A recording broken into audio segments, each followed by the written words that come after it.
Logo quando eu comecei esse canal, eu pensei em vários nomes para ele. E eu nunca consegui chegar a uma conclusão até que eu decidi deixar o meu próprio nome. Só que um desses nomes que eu cheguei a cogitar era Desaprendendo a Investir.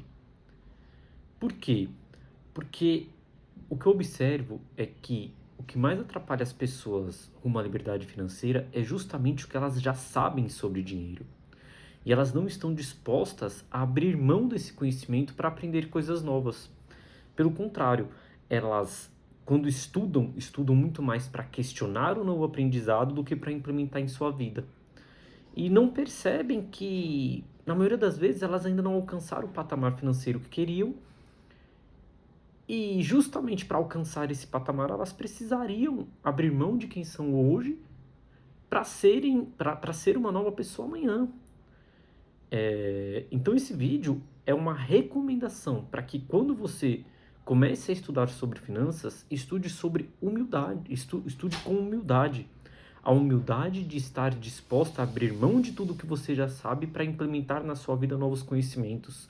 Não caia nessa babaquice de considerar tudo papo de coach, de sacanagem, até porque tem muita coisa que é repetida hoje em dia e que realmente virou um papo de coach, mas se é repetida é porque dá certo, entendeu?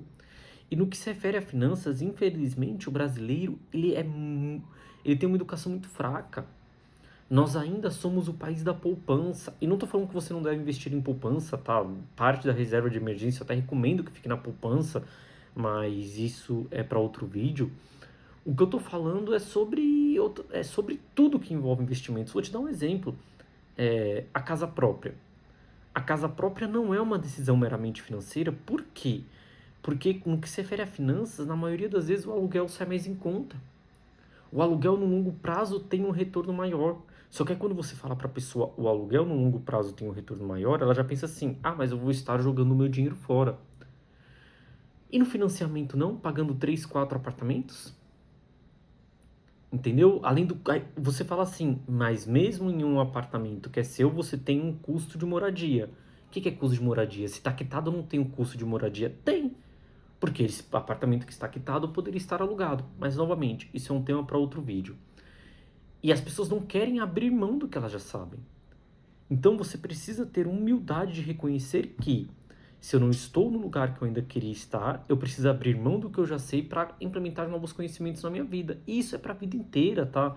Sempre que você quiser evoluir, você tem que abrir mão do que você já sabe para dar o próximo passo.